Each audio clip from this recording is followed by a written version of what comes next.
Salut tout le monde! Bienvenue aux ateliers de Lou! Aujourd'hui, on va vous présenter une des recettes écolo préférées de Lou. Et puisque Lou est un personnage fictif, nous avons avec nous notre petite assistante, Théo! Tous les vendredis, Lou vous partagera une recette écolo facile à réaliser en famille. Alors suivez-nous! Bonjour tout le monde! Aujourd'hui, on va faire des bougies maison.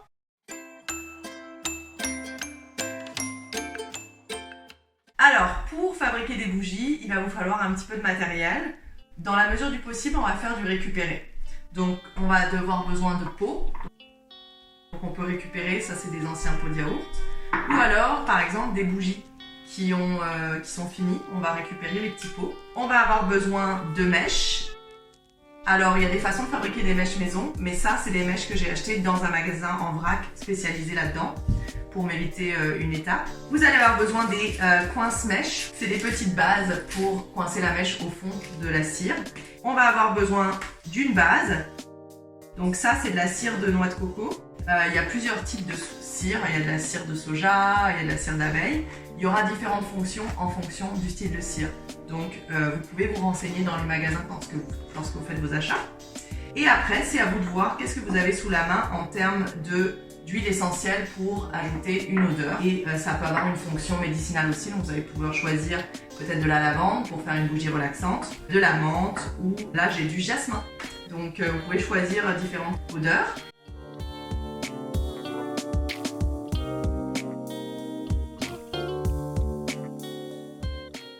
Pour les outils,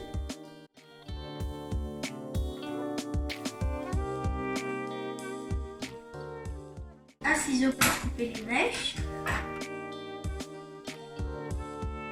Un thermomètre pour mesurer la température de la cire. Des baguettes en fait qu'on va réutiliser pour faire tenir la mèche. c'est des baguettes récupérées. On a trouvé cette façon-là de tenir la mèche lorsque la cire n'est pas encore tout à fait figée. Une spatule pour remuer la cire. Vous aurez aussi besoin d'une balance juste pour mesurer les ingrédients. Et une vieille casserole qu'on utilisera que pour ça. Et une plus grosse casserole pour faire notre bain-marie. Et voilà!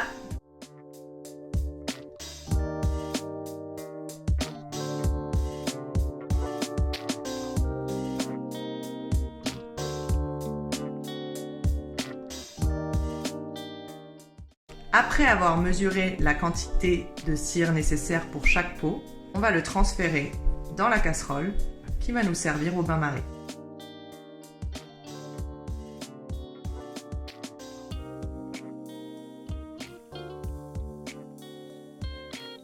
On met notre contenant en bain-marie pour fondre la cire doucement. Il ne faut surtout pas que la cire brûle, elle ne doit pas atteindre le niveau d'ébullition. Pour préparer les mèches, on mesure la longueur qu'il nous faut par rapport à notre pot.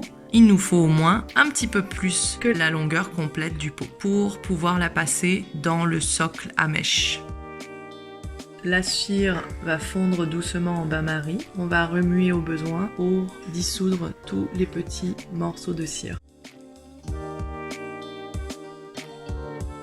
Une fois que les mèches ont refroidi au frigo ou au congélateur et que la cire est figée, vous pouvez les passer dans les socles de mèches.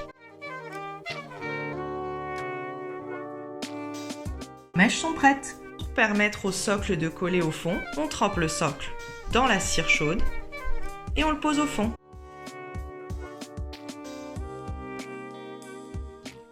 On doit mesurer la température de la cire pour savoir à quel moment mettre nos huiles essentielles.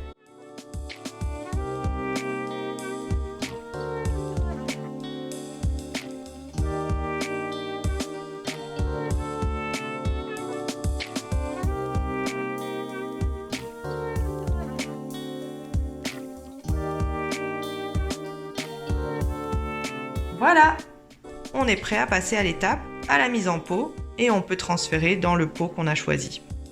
C'est là que nos baguettes vont nous servir. Grâce aux baguettes, les mèches tiennent toutes seules. Maintenant au frigo pendant plusieurs heures jusqu'à ce que les bougies soient prêtes. Et voilà! Et c'est parfait pour un cadeau.